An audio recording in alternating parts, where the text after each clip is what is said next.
As you guys probably know, Guild Wars 2, despite releasing in 2012, is currently only under its first ever expansion release, Heart of Thorns. In many ways, it's still sort of a game in its infancy for that. You might have heard a bit about this last year, where it broke into mainstream gaming coverage for a very short while before releasing, and things will have appeared to die down again, but that's not exactly reflective of what's actually happened with the game. Heart of Thorns has gone through a ton of different patches, and I think deserves to be reviewed with the context of the whole year behind it, not just what the developers anticipated would happen pre-release. Guild Wars 2, at its core, is not the game it was in 2012 in any respect. SWTOR is not the game it released as. Elder Scrolls Online is not. The same for Heart of Thorns. Most often, particularly when looking at Eastern MMOs that are itching to go pay to win as soon as possible, these changes are not positive things. And then there are the other times. ESO, for example, is often praised for its sweeping changes that improve so heavily on its release date. So seeing this, I've come to feel it's a bit pointless to review an MMO or its expansion only when it launches and never again. The first year or so is going to change the product so much it's just not useful information to the majority of us any longer, and I think you'd be right to be curious how much of that initial Heart of Thorns coverage was actually accurate in the end. Well, here at the start of 2017, as I produce this video, I think it's time to dive in. Now, if you're a new viewer or someone potentially getting into Guild Wars 2 for the first time, looking for a quick scoop and question on whether this is value for money, let me stop you right there. You probably don't want to dive into this review series. It's exhaustive, unnecessarily detailed, overly verbose, and meticulously thorough. It's probably not for you right now, but if you are interested in listening to a whole lot of talk about it, take a knee. So how was Heart of Thorns? Let's get some background to kick things off. The first expansion to Guild Wars 2 took a long time to become a thing. ArenaNet, the developers, originally spent their time playing with a totally different style of dropping content into a live game, like an MMO, that I don't feel perfectly worked out in the end. This was Living World Season 1. I do miss the charming Lord Farron and his fancy panties. It was free and constant content that would be released, then removed from the game a short while later, making sure the player base kept the game installed to experience it while it was present, and there was frequently something new to do. An example of this might be an explorable dungeon for the end game that was straight up deleted a few patches later. An interesting idea, but for far too many reasons to get into here, it really didn't work, and the game was wincing. 3 years in and itching for a real and big content drop, most of us players were looking for Heart of Thorns to add as much raw content as possible and make up for those earlier days. Not only this, but Guild Wars as a franchise had, up until this point, a reputation for very large expansions back in the first game, where new campaign releases would include entirely new continents and self-contained experiences all on their own. So the idea of a Guild Wars 2 expansion was very exciting. But behind closed doors, Heart of Thorns was shaping up to be something very different. And eventually, before the release came about, the developers had to open us up to that fact. The first, and so far only expansion for this game was to be feature-rich more than it was content-rich. What you're going to see is that this all comes together. So it's not a collection of features, it is a comprehensive experience that is, again, all about deeper challenge and deeper progression than you've ever seen in Guild Wars 2 before. See, not only had Living World Season 1 left the developers with very little content to show for themselves, but it had also left a lot of questions about how to even expand on the game in the first place unanswered.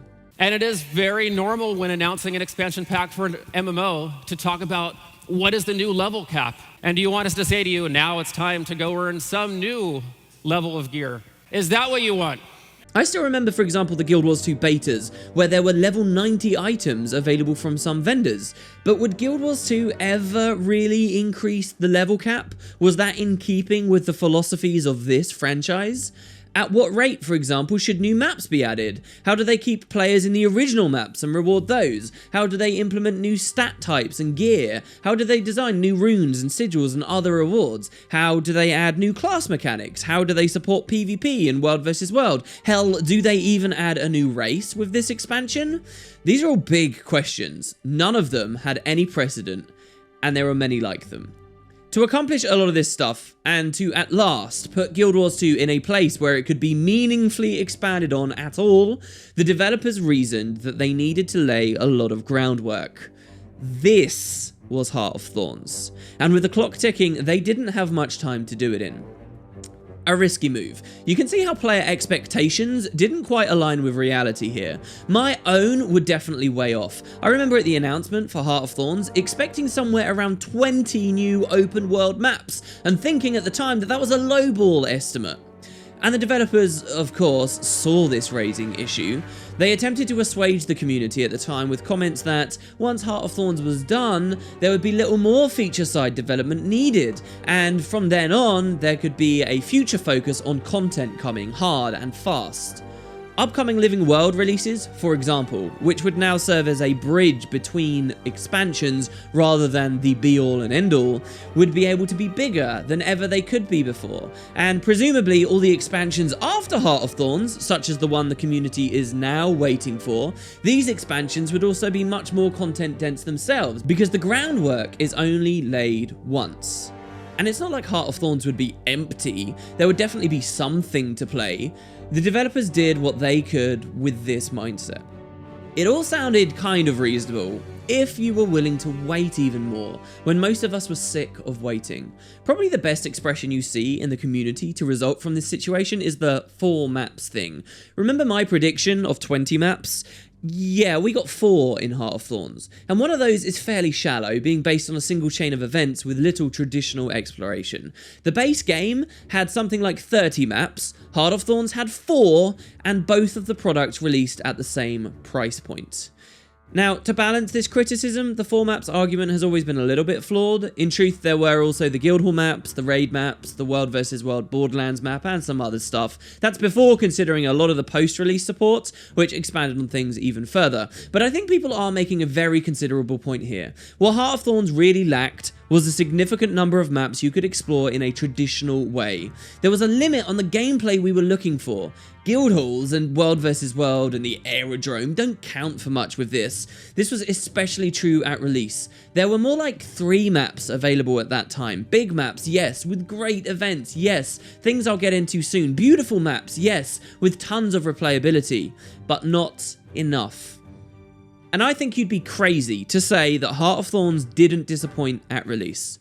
It disappointed me. The story was too short, the content was too limited, and very importantly, it didn't feel like much more had been added with the raw expansion than if they'd simply continued the previous Living World season instead. And that would have been free. So things were shaky at release. But what about now? The silver lining to all this, dear viewer, is that the price has now been paid. True to their word, the developers genuinely did take the time to implement a staggering amount of new systems to the game. It wasn't content itself, but these systems are crucial to getting more content, really good content in the future, and a few have been wildly successful. We've got Masteries, Elite Specialisations, Adventures, Raiding, Guild Halls, PvP Leagues, Squad UI, Break Bars, new legendary weapons and back pieces with armor pending, and so on. All of these things were developed in tandem with Heart of Thorns to help support the game going forwards. The waiting is kind of over now. Rolling into release, we'd been led to believe that these things would be game changers for the franchise, and you know what?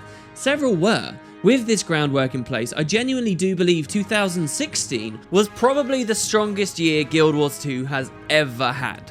1 year on, I think we can say with some real confidence which of these actually meant something. Don't get me wrong, it's not all of them. That's what this review series will be. Over the following videos, we'll look at this list in close detail, revealing exactly what came with Heart of Thorns, what worked, what didn't, and what it means for the game of today. Let's cut through the marketing and PR and buzz you heard before release and assess the state of the game. I just said that I think 2016 was one of the strongest years Guild Wars 2 has ever had. That's a pretty bold statement considering the first chunk of it passed by with very few updates, or sign much was happening at all in the so-called content drought. In the next video, I'll try to justify that opinion, as we're diving headfirst into the post-release support for the expansion, which in my opinion is the main thing to have saved it from a fairly shoddy launch. Feel free to click through any part of this playlist to get to your point of interest and hear my thoughts on exactly which section of the Heart of Thorns expansion was successful or unsuccessful, but the next episode in this series will definitely be about the post launch support. And I hope to see you there.